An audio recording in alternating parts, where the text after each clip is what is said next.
নমস্কাৰ অন্য নতুন ভিডিঅ'লৈ আপোনাক সকলোকে পুনৰবাৰ স্বাগতম জনাইছোঁ। অন্য এটা নতুন চাকৰি আপডেট লৈ আহিছোঁ। এইটো হৈছে অসম চৰকাৰৰ পৰিবহণ বিভাগত নতুনকৈ ভেকেঞ্চি খালী হৈছে, য'ত উন্নয়ন বিষয়াৰ চাকৰি খালী হৈ আছে। যদি আপোনালোকে অসম চৰকাৰৰ পৰিবহণ বিভাগত চাকৰি কৰিম বুলি ভাবিছে, তেন্তে এই ভিডিঅ'টো আপোনালোকৰ কাৰণে হেল্পফুল হ'ব।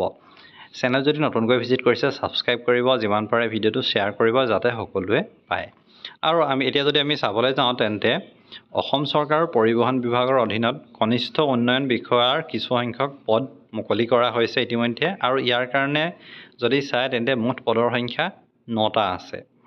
তাৰে ক্ষেত্ৰত যদি আমি চাওঁ, 3টা আনৰিজাৰ্ভ কেটেগৰীৰ কাৰণে আছে, 3টা OBC MOBCৰ কাৰণে আছে, আৰু বাকী যদি চাওঁ তেন্তে SC ST হিলছ তেওঁলোকৰ কাৰণে এটাকৈ পদ সংৰক্ষিত হৈ আছে। আৰু ইয়াত দৰমহা যদি চাওঁ, তেন্তে 22,000 পৰা 97,000 টকা পৰ্যন্ত দিয়া হৈছে। আৰু ইয়াত শিক্ষাগত অৰ্হতা যদি চাই, কলা, বিজ্ঞান আৰু বাণিজ্যত স্নাতক ডিগ্ৰীধাৰী হ'ব লাগিব। তাৰোপৰিও প্ৰাৰ্থী অৰ্থনীতি হওক, গণিত হওক, কৃষি অৰ্থনীতি, পৰিসংখ্যা বিজ্ঞান, সমাজ কৰ্ম, নেতৃত্ব বিজ্ঞান, সামাজিক নেতৃত্ব, ব্যৱসায় প্ৰসাৰণ, বাণিজ্য অথবা ভূগোল আদি বিষয় থাকিব লাগিব। ইয়াৰ কাৰণে যদি চাওঁ, তেন্তে বয়সৰ সীমা আপুনি 21 বছৰৰ পৰা 38 বছৰৰ ভিতৰত হ'লে আবেদন কৰিব পাৰিব 1/1/2025 চনৰ মতে। আৰু ইয়াৰ কাৰণে অনলাইন আবেদন ইতিমধ্যে চলি আছে। আবেদনৰ অন্তিম তাৰিখটো 24 এপ্ৰিল হয়। এইটো লাষ্ট মিনিট ৰিভিজন বুলিয়ে ক'ব পাৰি।